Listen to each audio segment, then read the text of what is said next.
नमस्कार, मैं हूं आपके साथ कंचन भारद्वाज। स्वागत करती हूं आपका वन इंडिया हिंदी में। चुनावी सफर में आज बात होगी उदयपुर लोकसभा सीट की, जहां से बीजेपी के अर्जुन लाल मीणा सांसद हैं, जिन्होंने साल 2014 के चुनाव में इस सीट पर कांग्रेस के रघुवीर मीणा को 2,36,762 वोटों से हराया था। वैसे उदयपुर संसदीय सीट हमेशा से कांग्रेस का गढ़ रही है। 1951 से लेकर अब तक पिछले करीब 7 दशक के इतिहास में हुए कुल 16 चुनावों में 10 बार कांग्रेस, 4 बार बीजेपी और 2 बार अन्य दलों के प्रत्याशी विजयी हुए हैं। हालांकि तब से लेकर अब तक कई बार परिसीमन भी हुए हैं और उदयपुर संसदीय सीट 2004 के बाद सामान्य से अनुसूचित जनजाति के लिए आरक्षित हो गई है। उदयपुर लोकसभा सीट इसीलिए भी बेहद महत्वपूर्ण है क्योंकि इस सीट से प्रदेश में सबसे लंबे समय तक मुख्यमंत्री रहने वाले मोहन लाल सुखाड़िया, कांग्रेस के कद्दावर नेता डॉक्टर गिरिजा व्यास और बीजेपी के वरिष्ठ नेता गुलाब चंद कटारिया ने प्रतिनिधित्व किया है। झीलों की नगरी के नाम से मशहूर उदयपुर राजस्थान का प्रमुख पर्यटन स्थल है, जिसे सन 1559 में महाराणा उदय सिंह ने स्थापित किया था। उदयपुर शहर सिसोदिया राजवंश द्वारा शासित मेवाड़ की राजधानी रहा है। उदयपुर की कुल जनसंख्या 29,52,477 है, जिसमें से 81% जनसंख्या गाँव में और 18% लोग शहरों में निवास करते हैं। साल 1952 से 1984 तक यहाँ केवल कांग्रेस का ही राज रहा। हालांकि 1971 और 1977 में ये सीट क्रमशः जनसंघ और जनता पार्टी के पास भी गई। साल 1989 में यहाँ पहली बार बीजेपी जीती और गुलाब चंद कटारिया यहाँ से एमपी चुने गए। साल 1991 के चुनाव में यहां से कांग्रेस के टिकट पर डॉक्टर गिरिजा व्यास ने जीत दर्ज की और वो 1996 तक यहां के सांसद की कुर्सी पर विराजमान रहीं।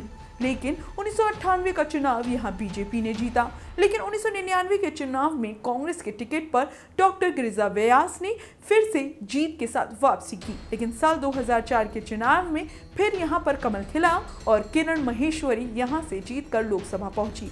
साल 2009 में फिर से बाजी पलटी और कांग्रेस को यहां विजयश्री हासिल हुई और रघुवीर मीणा सांसद की कुर्सी पर बैठे। लेकिन 2014 में उन्हें बीजेपी के अर्जुन लाल मीणा से शिकस्त झेलनी पड़ी। दिसंबर 2018 की रिपोर्ट के मुताबिक सांसद अर्जुन लाल मीणा की पिछले 5 सालों के दौरान लोकसभा में उपस्थिति 86% रही और इस दौरान उन्होंने 81 डिबेट में हिस्सा लिया और 344 प्रश्न पूछे। साल 2014 के चुनाव में इस सीट पर नंबर 2 पर कांग्रेस, नंबर 3 पर सीपीआई थी। उस साल यहाँ कुल वोटरों की संख्या 18,17,940 थी, जिसमें से मात्र 11,93,202 लोगों ने अपने मतों का प्रयोग कर मतदान किया था, जिसमें पुरुषों की संख्या 6,01,374 और महिलाओं की संख्या 5,91,828 थी। उदयपुर के 93% लोग हिंदू धर्म में और 3% लोग इस्लाम में यकीन रखते हैं। उदयपुर सीट का फैसला जातिगण समीकरणों के आधार पर ही होता आया है।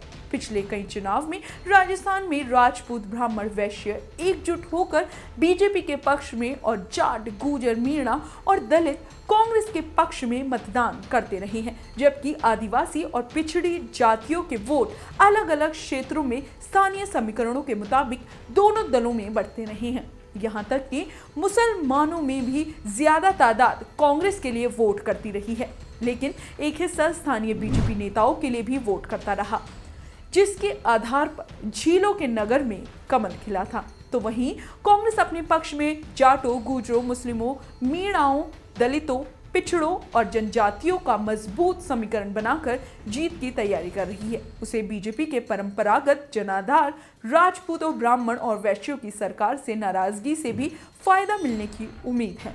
देखते हैं अपनी रणनीति में वो यहाँ सफल हो पाती है या नहीं। वैसे इन चुनौतियों का सामना बीजेपी कैसे करेगी, इस पर भी हम सबकी निगाहें लगी हुई हैं।